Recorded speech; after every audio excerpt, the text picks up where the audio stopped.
Khan Academy is most known for its collection of videos. So before I go any farther, let me show you a little bit of a montage.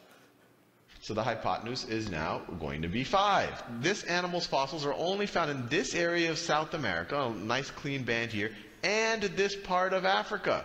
We could integrate over the surface, and the notation usually is a capital sigma. National Assembly, they create the Committee of Public Safety, which sounds like a very nice committee. Notice this is an aldehyde, and it's an alcohol. Start differentiating into effector and memory cells. A galaxy. Hey, there's another galaxy.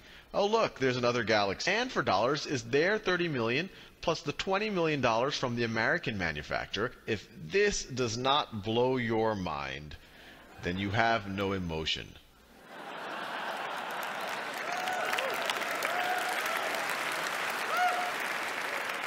We now have on the order of 2,200 videos covering everything from basic arithmetic all the way to vector calculus and some of the stuff that you saw up there.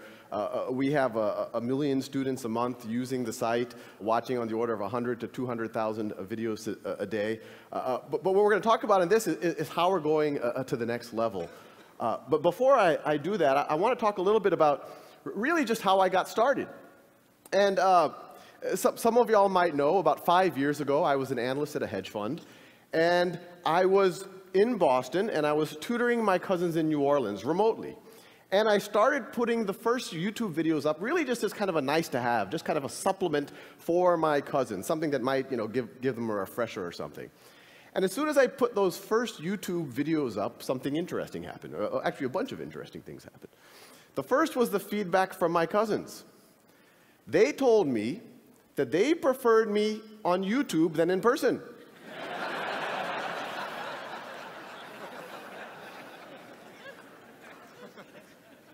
and once you get over the backhanded nature of that, there was actually something very profound there. They were saying that they preferred the automated version of their cousin to their cousin.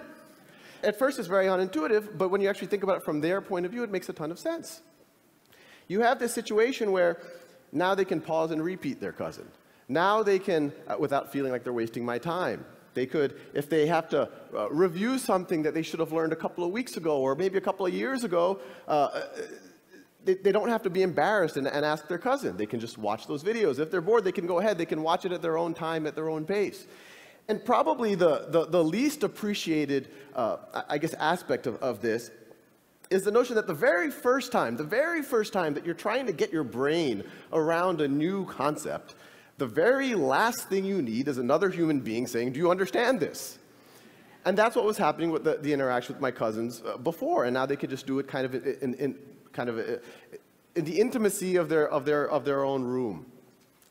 The other thing that happened is, I put them on YouTube just for the, I saw no reason to make it private, so I let other people watch it, and then people started stumbling on it, and I started getting some comments and some letters and all sorts of kind of feedback from random people around the world, and these are just a few.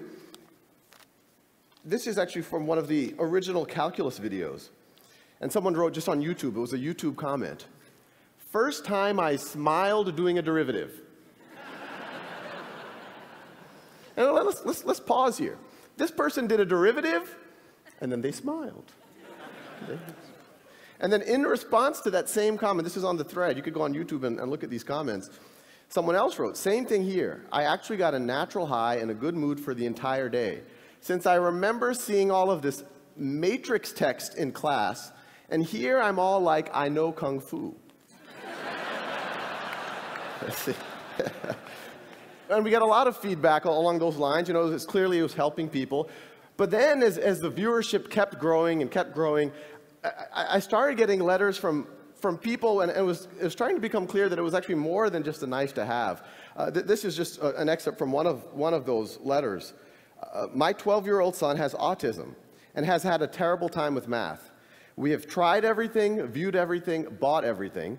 We stumbled on your video on decimals, and it got through. Then we went on to the dreaded fractions. Again, he got it. We could not believe it. He is so excited. And so you can imagine, here I was, an analyst at a hedge fund, it was very strange for me to do something of social value. So,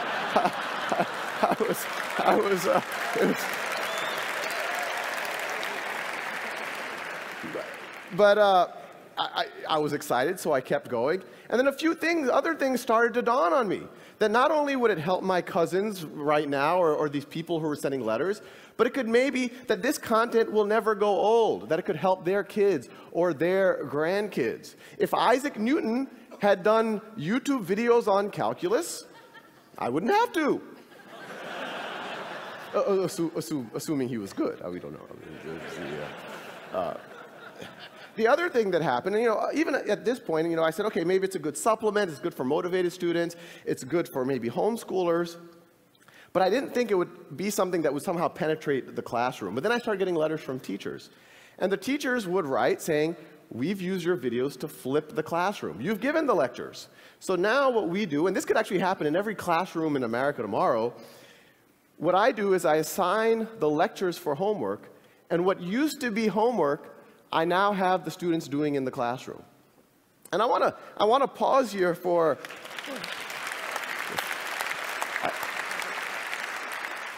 I want to pause here for a second because there's a couple of interesting things. One, when those teachers are doing that, there's the obvious benefit. There's the benefit that now their students can enjoy the videos in the way that my cousins did. They can pause, repeat at their own pace, at their own time.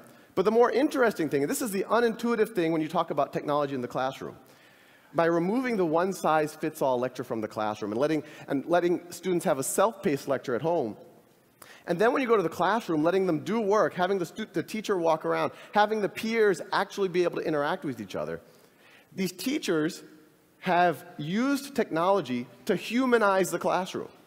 They took a fundamentally dehumanizing experience, a bunch of 30 kids with their fingers on their lips, not allowed to interact with each other. A teacher, no matter how good, has to give this kind of one-size-fits-all lecture to 30 students, blank faces, slightly antagonistic, and now it's a human experience. Now they're actually interacting with each other.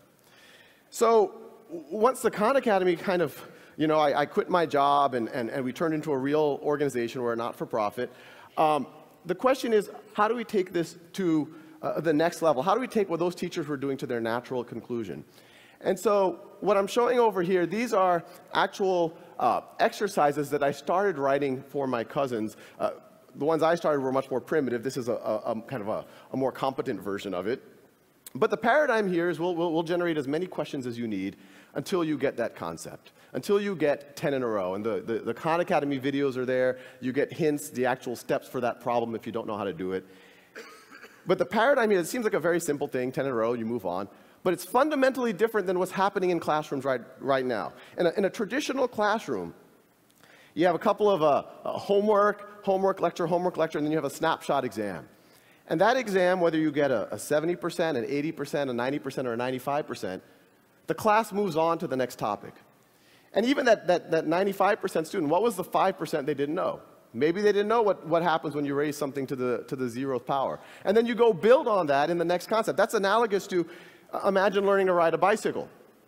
And I give you a bicycle, maybe I give you a lecture ahead of time, and I give you that bicycle for 2 weeks, and then I come back after 2 weeks, and I say, well, let's see, you're having trouble taking left turns, you can't quite stop. You're an 80% bicyclist. So I put a big C stamp on your forehead, and then I say, here's a unicycle. But as ridiculous as that sounds, that's exactly what's happening in our classrooms right now. And the idea is, you fast forward and good students start failing algebra all of a sudden and start failing calculus all of a sudden, despite being smart, despite having good teachers, and it's usually because they had these Swiss cheese gaps that kept building throughout their foundation. So our model is learn math the way you would learn anything, like the way you would learn a bicycle. Stay on that bicycle. Fall off that bicycle. Do it as long as necessary until you have mastery. The traditional model, it penalizes you for experimentation and failure, but it does not expect mastery. We encourage you to experiment. We encourage you to failure, but we do expect mastery. This is just another one of the modules. This is trigonometry. This is shifting and reflecting functions. And they all fit together. We have about 90 of these right now. And you could go to the site right now. It's all free, not trying to sell anything. But the general idea is that they all fit into this knowledge map. That top node right there, that's literally single-digit addition. It's like 1 + 1 is equal to 2. And the paradigm is, once you get 10 in a row on that, then it keeps forwarding you to more and more advanced modules. So if you keep, this is further down the knowledge map, we're getting into more advanced arithmetic. Further down, you start getting into pre-algebra and early algebra. Further down, you start getting into algebra 1, algebra 2, a little bit of pre-calculus. And the idea is from this, we can actually teach everything. Well, everything that can be taught in this type of a framework. So you can imagine, and this is what we are working on, is from this knowledge map, you have logic, you have computer programming, you have grammar, you have genetics, all based off of that core of, okay, if you know this and that, now you're ready for this next concept. Now, that can work well for an individual learner, and I encourage one for you to do it with your kids, but I also encourage everyone in the audience to do it yourself. It'll change what happens at the dinner table. But what we want to do is use the natural conclusion of the flipping of the classroom that those early teachers had emailed me about.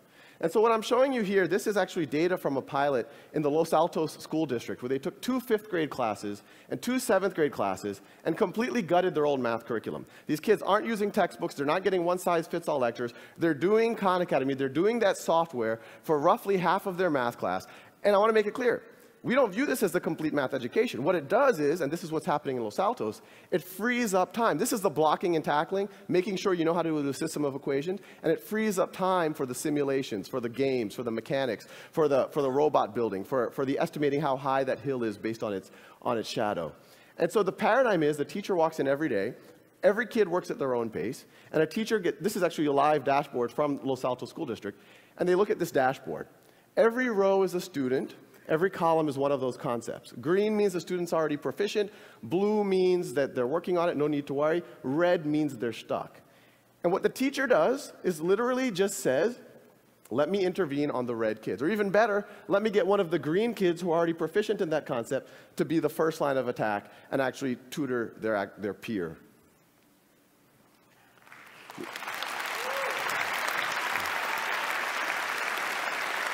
Now, I kind of come from a very data-centric reality, so we don't want that teacher to even go and intervene and have to ask the kid awkward questions. Oh, what do you not understand, or what do you do understand, and all of the rest.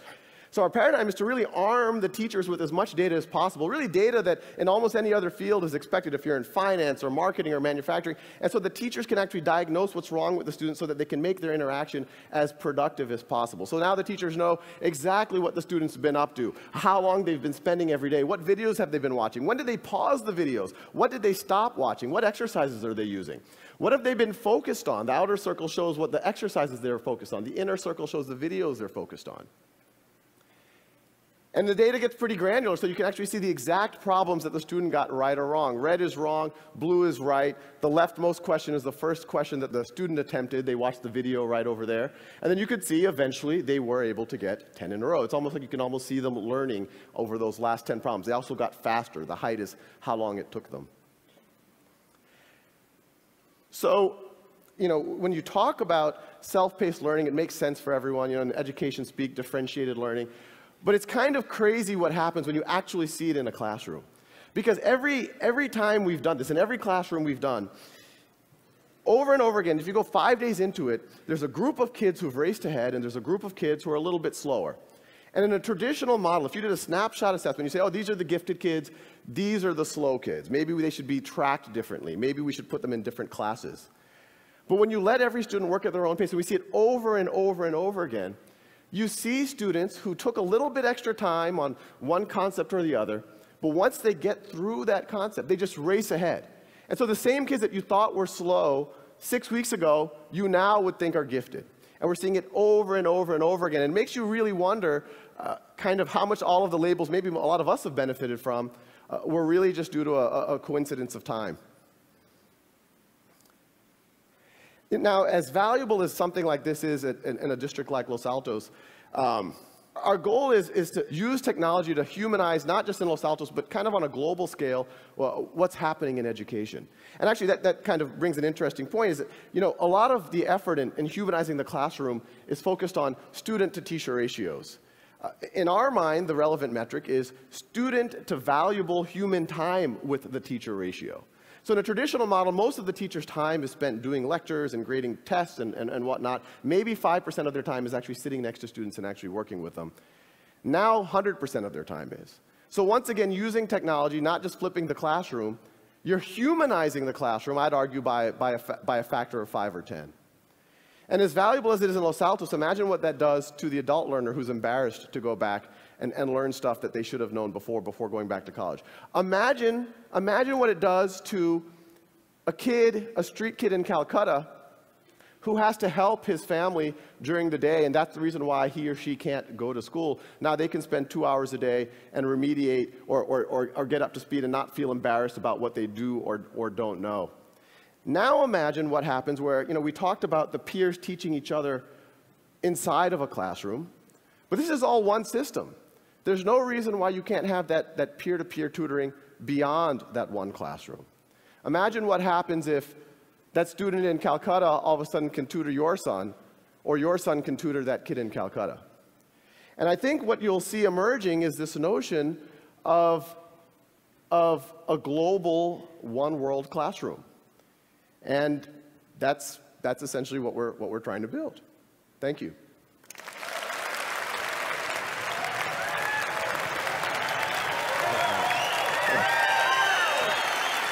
I'll ask you 3 or 4 questions for that time. Okay.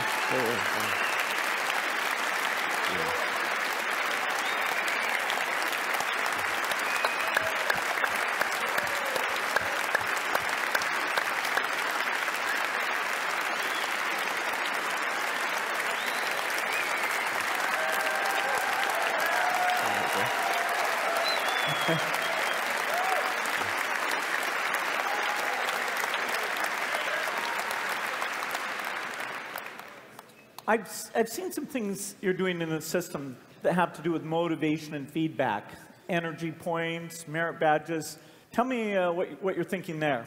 Oh yeah, no, we have an awesome team working on it. It's not, and I have to make it clear, it's not just me anymore. I'm still doing all the videos, but we have a kind of a rock star team doing the software. Yeah, we've put a bunch of game mechanics in there where you get these badges. We're going to start having leaderboards by areas, and you get points. And it's actually been pretty interesting. Just the wording of the badging or how many points you get for doing something, we see on a system-wide basis like tens of thousands of like 5th graders or 6th graders going one direction or another depending on what badge you give them. And the collaboration you're doing with Los Altos, how did that come about? Yeah, no, Los Altos has been it was kind of crazy. They once again, I didn't expect it to be used in classrooms. Someone from their board came and said, oh, what would you do if you had carte blanche in a classroom?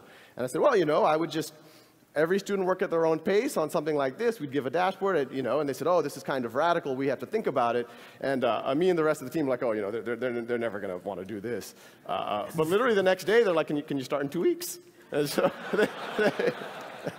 So it's fifth grade math is where that's going on right now? It's 2 5th grade classes and 2 7th grade classes. And I think they're doing it at the district level. And I think what they're excited about is they can now follow these kids. It's not an only in-school thing. I mean, we've even, on Christmas, we saw some of the kids were doing, and we can track everything. So they can actually track them as they go through the entire district, through the summers, as they go from one teacher to the next. You have this continuity of data that even at the district level they can see. So some of those views we saw were for the teacher to go in and track actually what's going on with those kids. So you're getting feedback on those teacher views to see what they think they need? Oh, yeah. Actually, most of those were kind of specs by the teachers. We made some of those for students so they could see their data, but we have a very tight design loop with the teachers themselves, and they're literally saying, hey, this is nice, but like that focus graph, a lot of the teachers said, I have a feeling that a lot of the kids are jumping around and not focusing on one topic, so we made that focus diagram for them. So it's all been teacher driven. It's been pretty crazy. Is this ready for prime time? Do you think a lot of classes next school year should try this thing out? Yeah, it's ready. We got 1 million people on the site already, so we can handle a few more, and no reason why it really can't happen in every classroom in America tomorrow. And the vision of the tutoring thing, the idea there is, if I'm confused about a topic, somehow right in user interface, I'd find people who are volunteering, maybe see their reputation, and I could schedule and connect up with those people. Absolutely, and this is something that I recommend everyone in this audience to do is those dashboards that teachers have, you can go log in right now and you can essentially become a coach for your kids, your nephews, your cousins, or maybe some kids at the Boys and Girls Club.